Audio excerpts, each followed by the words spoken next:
Natalie and I had always been a team, or so I thought. She had a sharp mind for marketing. Her work at the agency a testament to her drive and ambition. But over the past few months, things between us had begun to fray. She was distant in ways I couldn't quite place. Our conversations, once flowing with ease, had become stilted, peppered with vague excuses about her demanding workload. "Natalie, are you coming home for dinner tonight?" I'd ask in the evenings, hopeful for a bit of normalcy. "Not sure, Tom," she'd say, eyes already on her phone. "There's a client presentation tomorrow. Might be another late one." It was always a late one, and I was beginning to feel like a ghost in my own home. One evening, after Natalie left for work unusually early, I stood behind the counter at the café, wiping down the espresso machine with more force than necessary. Evan, my oldest friend and the café's manager, noticed. "You're going to rub a hole in that thing," Evan joked, leaning against the counter. "What's up with you? You've been on edge all week." I glanced at him, debating whether to share the thoughts swirling in my head. Evan wasn't just an employee. He was the kind of friend who'd call you out when you needed it, but also the guy you could trust with anything. "It's Natalie," I said finally, lowering my voice. "Something feels off." Evan raised an eyebrow. "Off how?" "She's been working late. A lot. And when she's home, it's like she's somewhere else. I don't know, maybe it's just the stress of her job," but I trailed off, unwilling to finish the thought. Evan folded his arms, his expression unreadable. "Tom, I wasn't going to say anything, but I saw her a few nights ago, downtown. She was having dinner at that new Italian place, Via Roma." I frowned. "So?" "She meets clients for dinner all the time." "She wasn't with a client," Evan said, his tone careful. "It was a guy." I didn't recognize him, but they looked cozy. I could be wrong, but it didn't seem like a business meeting. The words hit me like a punch to the gut. Cozy. Not a word you'd use to describe a professional dinner. "Are you sure?" I asked, though I knew Evan wouldn't have brought it up lightly. "Pretty sure," he said, holding my gaze. I didn't stick around, but it seemed off. That night, I sat in the quiet of our living room, the house eerily empty without Natalie's presence. Evan's words echoed in my head. Cozy. Off. The unease I had been trying to ignore now felt undeniable. I wasn't the kind of man who jumped to conclusions. I had built my life on patience and hard work, and I wasn't about to throw accusations around without proof. But if there was something going on, I needed to know. The next morning, as Natalie breezed out the door with a quick, "Don't wait up," I made up my mind. I'd follow her. It wasn't something I ever imagined myself doing, but I had to see for myself if my suspicions were justified. The opportunity came sooner than I expected. That evening, Natalie texted to say she was working late again. I watched the clock, my heart pounding as the minutes ticked by. Around 7:30, I slipped out of the house and got into my car, parking down the street from her office. I didn't have to wait long. Natalie emerged just after 8 o'clock, dressed sharper than usual for a late night at work. She wasn't alone. A man walked beside her, tall and well-dressed, with a confident stride that made my stomach twist. They didn't get into separate cars. Instead, they walked to his sleek black sedan, laughing as he held the door open for her. I followed at a distance, my hands gripping the steering wheel tightly as I tailed them through the city. When they pulled up to Via Roma, my chest tightened. Evan's words had been right. They weren't here for business. From the way they leaned close as they entered the restaurant, there was no mistaking the intimacy between them. I parked a block away, watching as they disappeared inside. A mixture of anger and disbelief coursed through me. This wasn't just my imagination. The morning after my silent stakeout outside Via Roma, I opened the cafe like I always did. Lights on, doors unlocked, the smell of brewing coffee wafting out into the crisp Colorado air. But something was different. My usual focus, the ease I found in my routines, was replaced with a gnawing unease. I moved through the motions like an automaton, my mind replaying the image of Natalie stepping out of that sleek sedan, laughing like she didn't have a care in the world. Evan arrived not long after me, carrying his thermos and nodding to the early customers. He glanced at me, his brow furrowing. "Late night?" he asked casually, but his tone hinted that he already knew the answer. "Something like that. I muttered, fiddling with the cash register. Did you see anything? His voice dropped to a conspiratorial whisper. I glanced around the cafe to make sure no one was listening before nodding. I followed her. She went to Via Roma with the guy you mentioned. Evan sighed, his lips pressing into a thin line. I was hoping I was wrong. Me too, I replied grimly, shutting the register drawer harder than necessary. Evan leaned closer. What are you going to do? I'm going to follow her again, I said, the decision solidifying in my mind as the words left my mouth. Last night wasn't enough. I need to know for sure where she's going, what she's doing, and who this guy really is. That evening, Natalie came home around 6, a rare occurrence these days.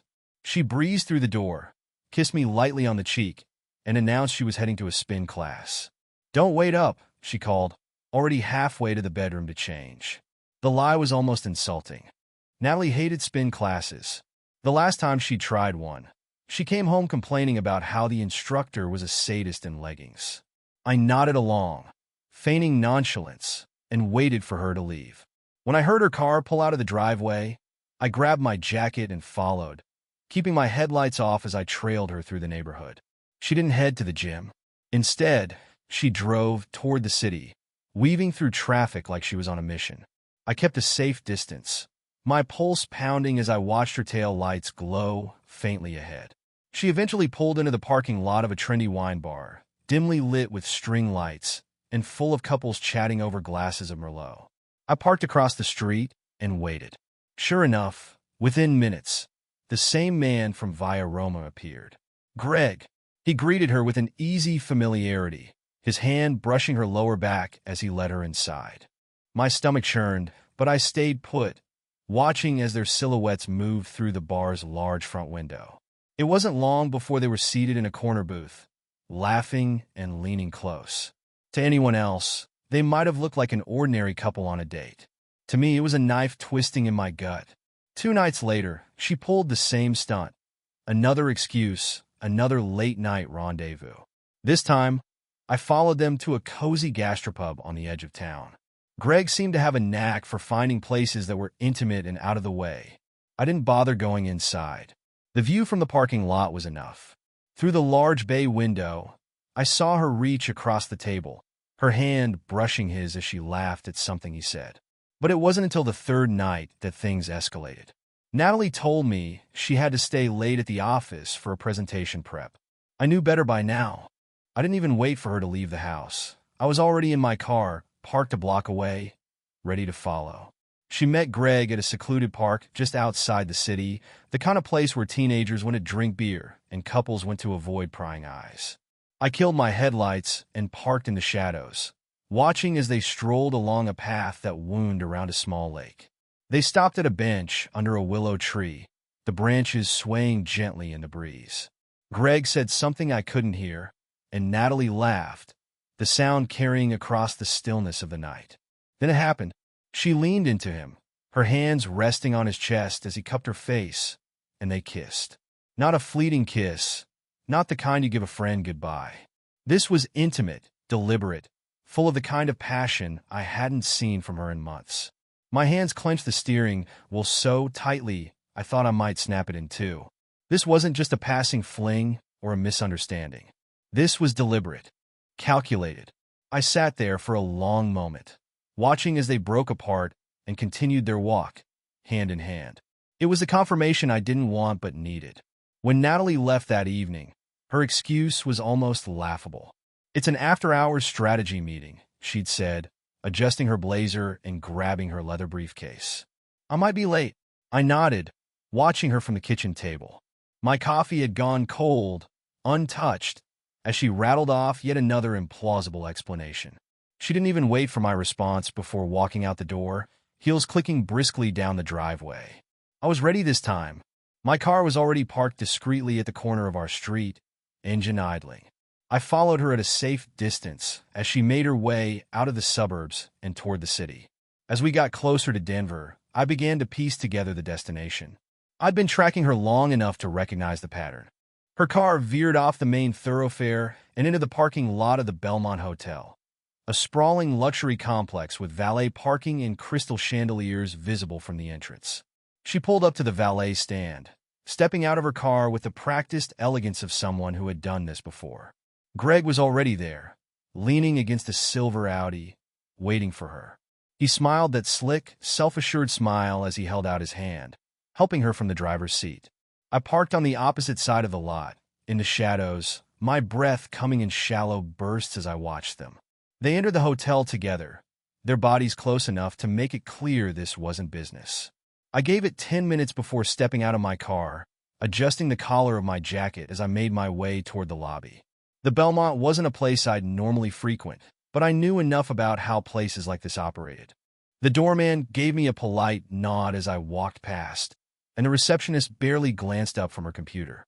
Inside, the air smelled faintly of citrus and fresh flowers, a touch of opulence that made my stomach churn. I scanned the lobby quickly, my eyes landing on the elevators at the far end. They were gone, but I knew where they were headed. The elevators were empty, and I punched the button for the top floors, guessing correctly that they'd chosen the suites. When the doors opened, the hallway was silent, plush carpet muffling my footsteps as I walked slowly down the corridor. It didn't take long to find their room. Room 1203. The faint sound of laughter drifted through the door. Her laugh, light and carefree, the way it hadn't been at home for months. I clenched my fists, forcing myself to breathe. Part of me wanted to turn around, to walk away, and pretend I didn't know.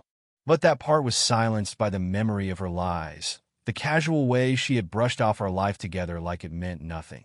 I knocked once hard. The laughter stopped immediately. "Who is it?" Greg's voice, smooth and unhurried, came from inside. I didn't answer. I knocked again, louder this time. There was a shuffle of movement, hushed voices, and then the door opened a crack. Greg's face appeared, his confident smirk faltering as he took me in. "Can I help you?" he asked, his voice tight with irritation. I didn't respond. Instead, I pushed the door open, stepping inside before he could stop me. The suite was as lavish as I'd expected.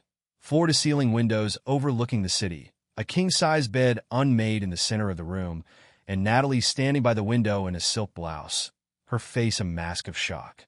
"Tom," she stammered, her eyes wide. I glanced between them, my gaze landing on the half-empty bottle of champagne on the table. It was almost comical how cliché it all was. "What the hell is this?" I demanded, my voice low, but filled with a restrained fury that made Greg take a step back. Natalie hesitated, her lips parting as if to explain, but then she seemed to catch herself. Her expression hardened, and the defiance I'd come to recognize in recent weeks took over. "This," she said, gesturing lazily around the room, "this is what happens when your husband is too busy with his café to notice his wife is miserable." The words hit me like a slap, but I didn't flinch. Instead, I turned my attention to Greg, who was now inching toward the door, his hands raised slightly in a gesture of surrender. "Stay where you are," I said sharply, and he froze. Natalie rolled her eyes, crossing her arms. "What are you going to do, Tom? Lecture me about loyalty? Spare me. You're not exactly husband of the year." It was the mocking tone that did it, the sheer audacity of her words after everything she had done. Before I could stop myself, my hand lashed out, striking her across the cheek. The sound echoed in the silence, and she stumbled back, her hand flying to her face as Greg let out a startled curse. For a moment, time seemed to stop. Natalie stared at me, stunned, her defiance replaced with something I couldn't quite place. Shock, fear, maybe both. "Tom," she began, her voice trembling now, but I cut her off. "I don't want to hear it," I said coldly, my hand still tingling from the impact. I turned to Greg, my glare making him shrink back further. "This isn't over," I told him, my voice like steel. "You'll regret this. Both of you will." And with that, I turned and walked out, leaving the door swinging behind me as I stepped into the hallway. The house was silent except for the faint hum of the refrigerator in the kitchen. I sat in the living room, the clock on the wall ticking loudly as the minutes crawled by. Natalie was late, as usual, though tonight I knew exactly why. The events at the hotel played over and over in my mind. Her defiance, her audacity, the way she had mocked me in front of that smug bastard. It all felt surreal, like a bad dream I couldn't wake up from. But this was no dream. This was my life unraveling before my eyes. Her car finally pulled into the driveway around 11:30. I heard the engine cut off, then the hesitant click of her heels on the pavement. She paused at the door, her silhouette visible through the frosted glass. I wondered if she was gathering herself, preparing to spin yet another lie, or if she already knew that tonight would be different. The door opened, and she stepped inside, her movements slower than usual. She set her keys on the table by the door, her hand lingering there for a moment before she turned to face me. "Tom," she said softly, her voice cautious, almost pleading. I didn't respond right away, letting the silence stretch between us. Finally, I stood, crossing my arms as I leaned against the back of the couch. "Late meeting?"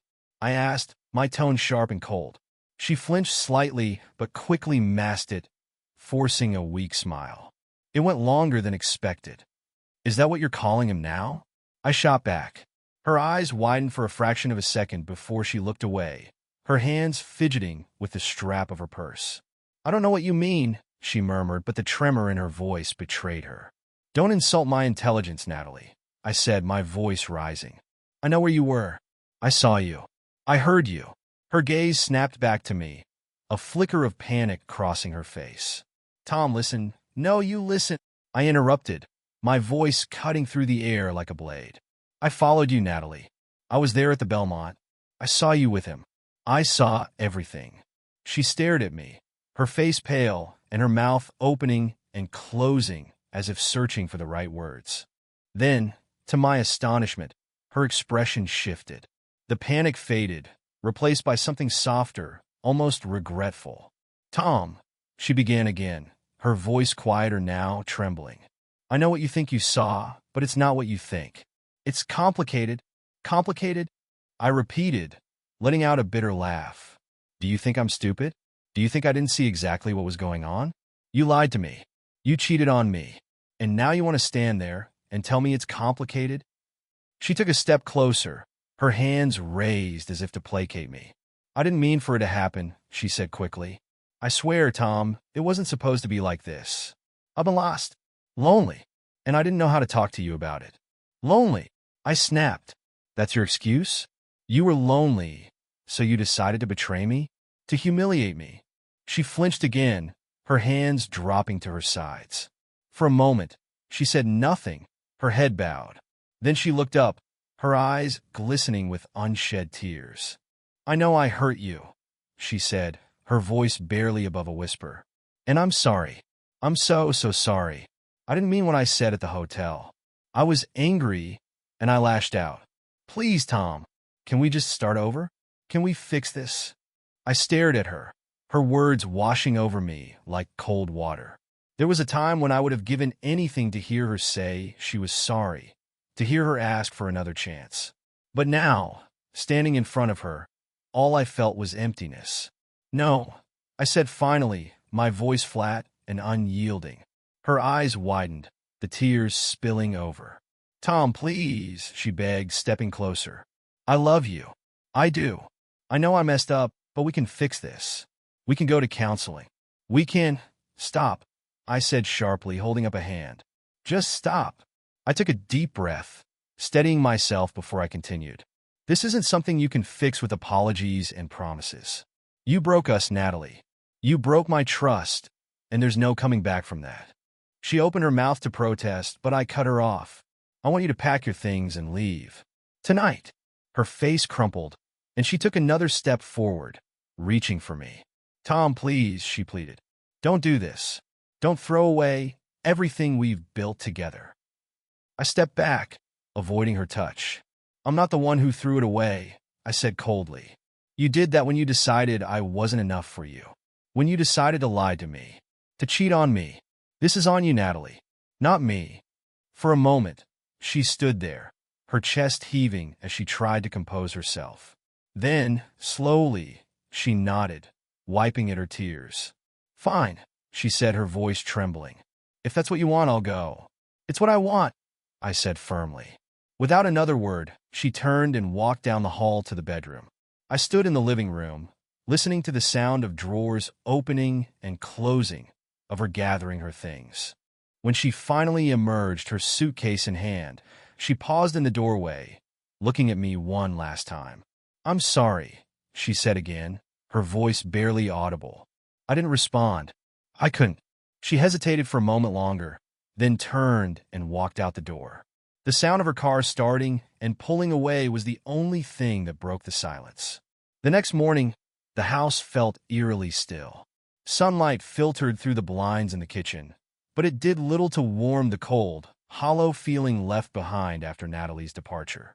Her absence was palpable, a void that would have been unthinkable just a few months ago. Now it felt inevitable.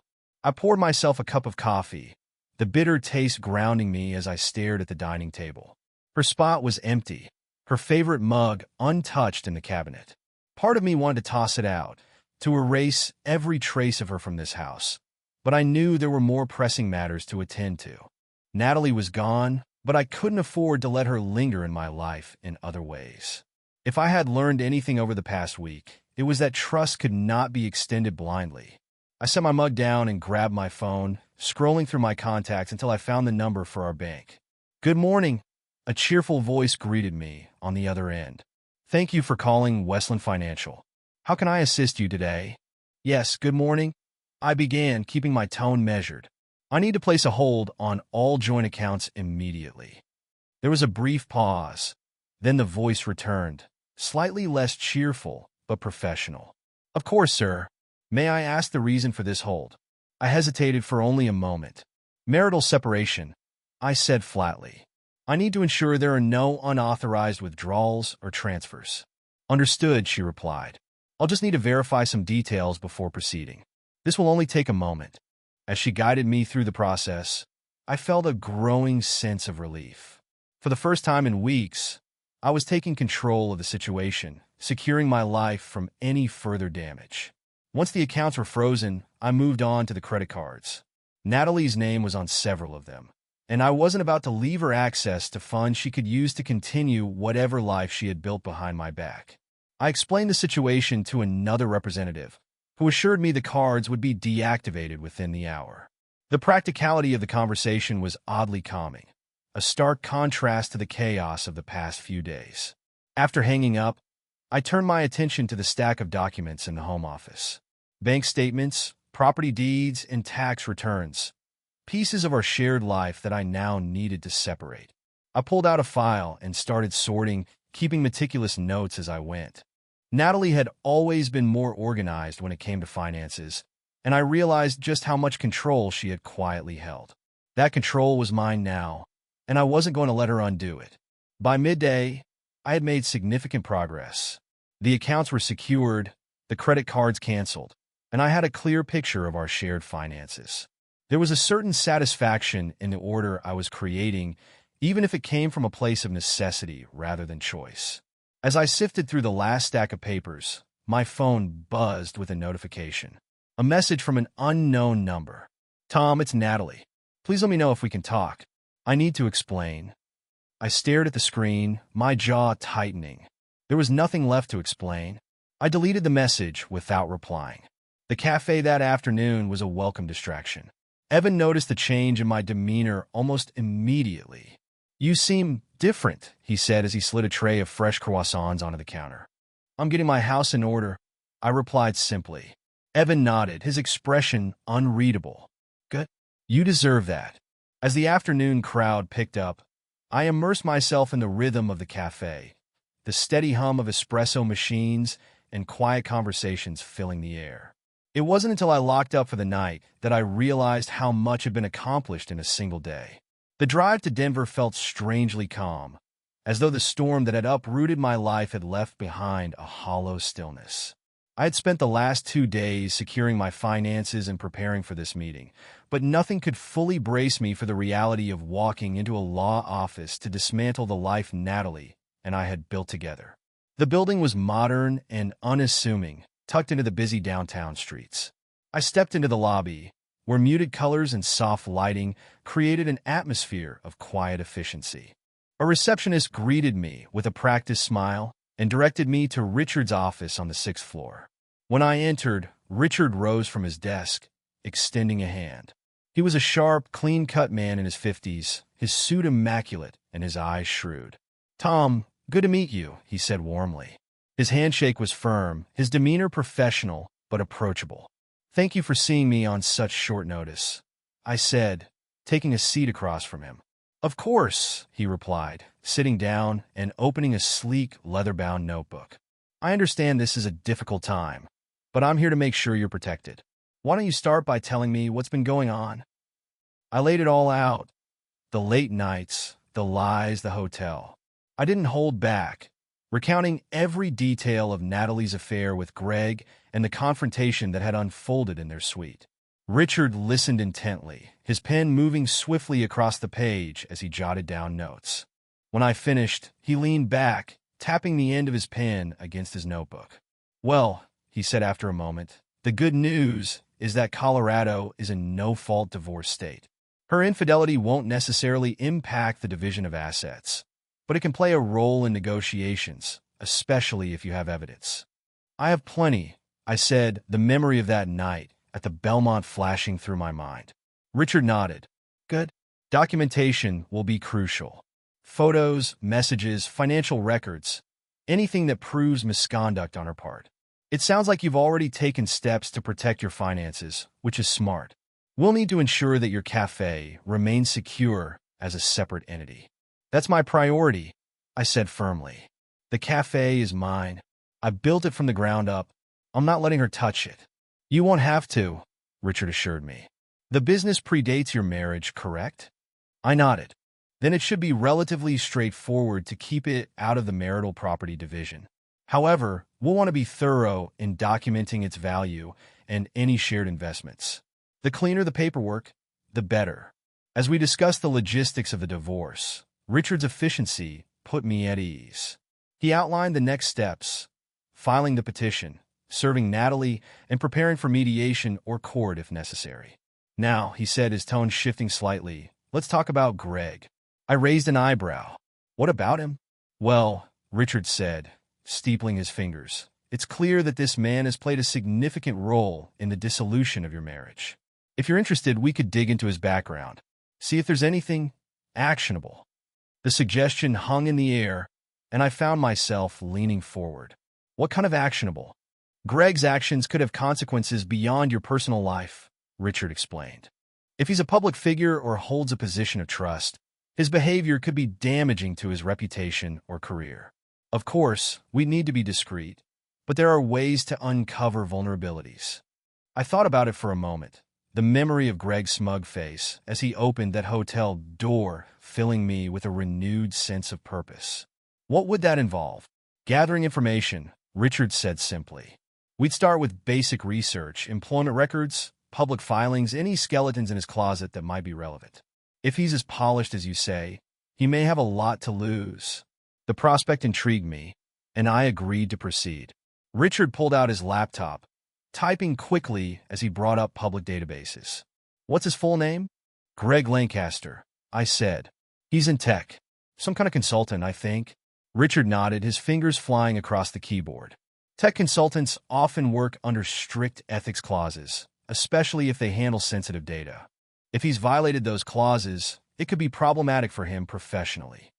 As Richard worked, he began rattling off details: Greg's company, his professional associations, and a few questionable discrepancies in his public profile.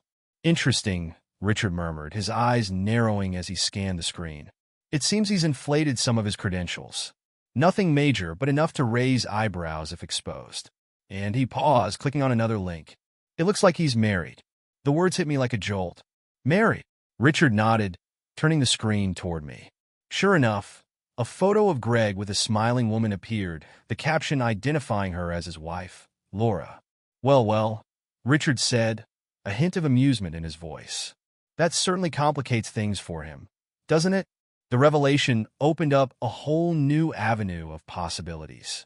Not only had Greg inserted himself into my marriage, but he was jeopardizing his own. A plan began to form in my mind. one that would ensure he faced the consequences of his actions. "Let's dig deeper," I said, a new determination rising within me. Richard smiled. "I thought you might say that." As I left his office that afternoon, I felt a renewed sense of control. Natalie and Greg had chosen to betray me, but they hadn't anticipated what I would do in response. The game was far from over, and I intended to make my next move count. The drive back from Richard's office felt less like a commute and more like the start of a campaign. The faint hum of the car engine provided a steady rhythm for the thoughts swirling in my mind.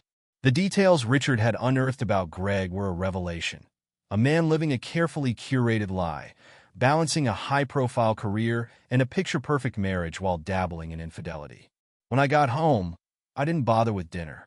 Instead, I grabbed my laptop and a fresh notebook, spreading them across the dining table like a war strategist preparing for battle. The stakes weren't just about revenge. They were about justice, about ensuring that neither Natalie nor Greg walked away unscathed.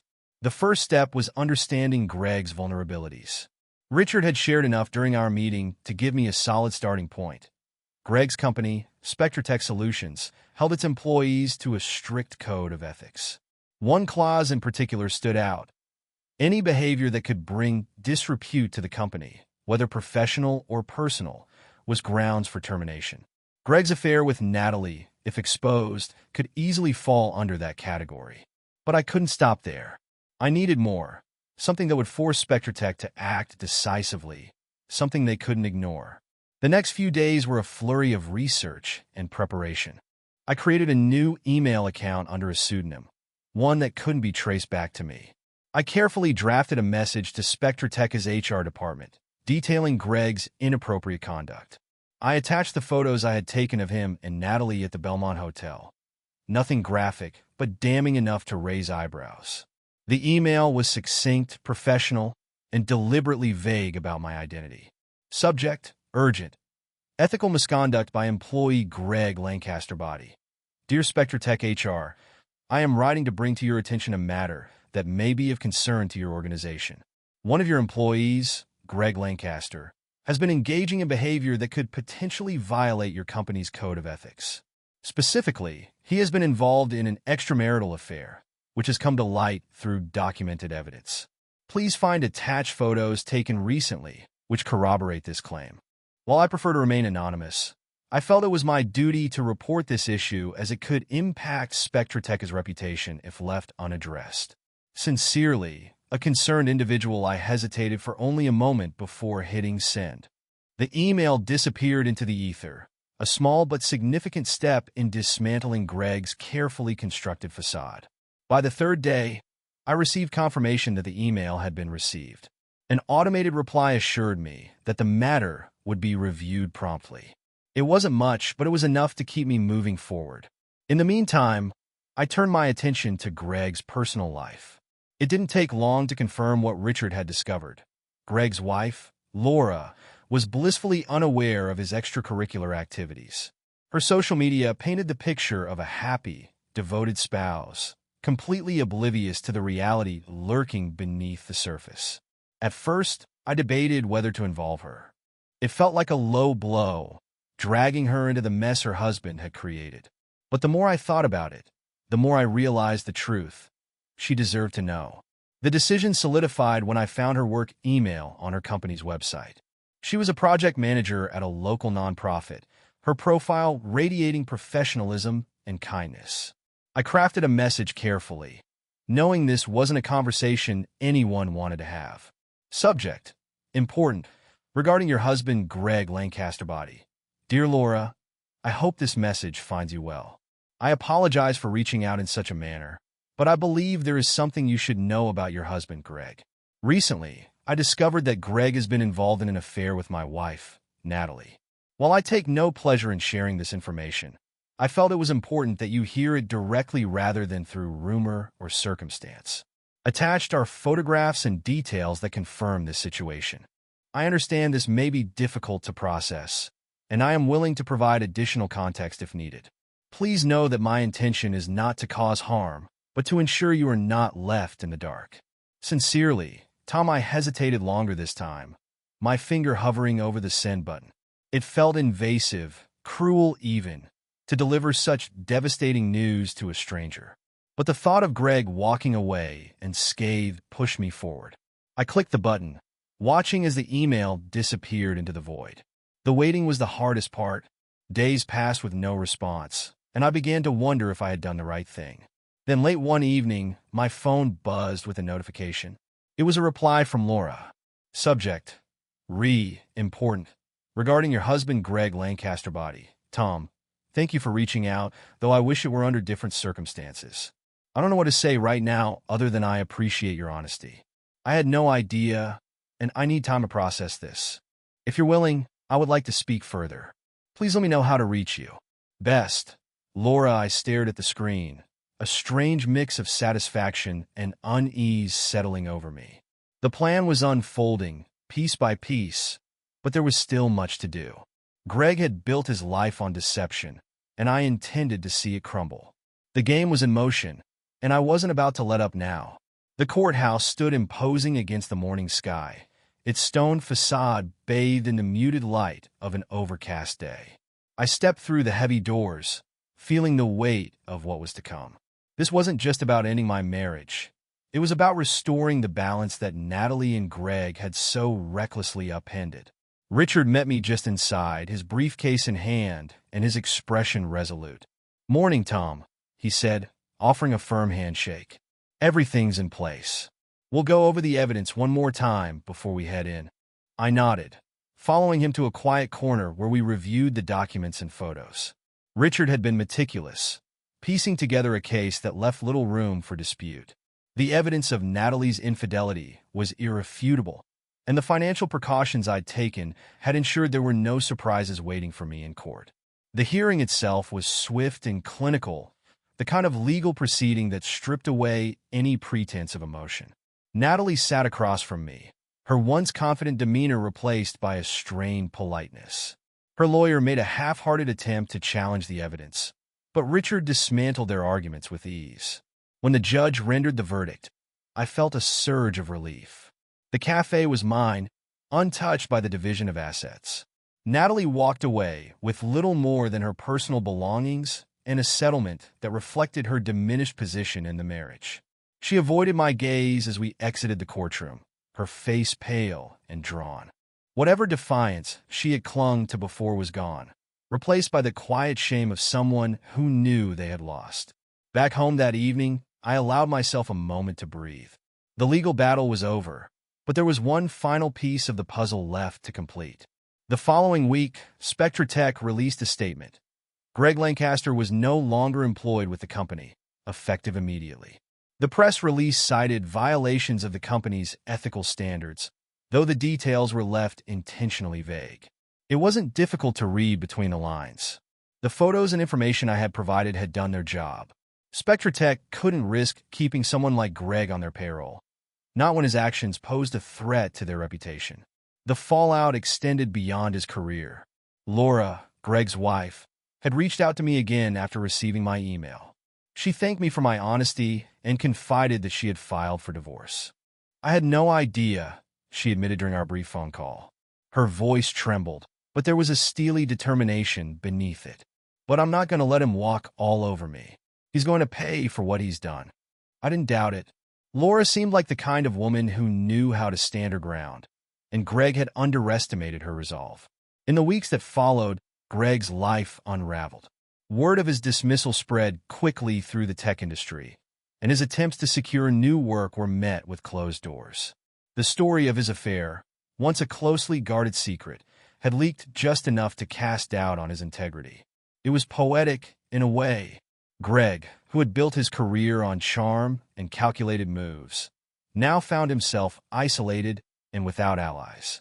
As for Natalie, her life had taken a sharp turn as well. The scandal surrounding our divorce had made its way through our small town, leaving her reputation in tatters. She had moved out of our home and into a modest apartment on the other side of the city, far from the life of comfort she had once enjoyed. She reached out once, a terse message asking if we could talk. I deleted it without replying. There was nothing left to say. The café became my sanctuary in the months that followed. Evan and I threw ourselves into new projects, expanding the menu and hosting community events that brought in more customers than ever. The place thrived, a testament to the hard work and resilience that had carried me through the chaos.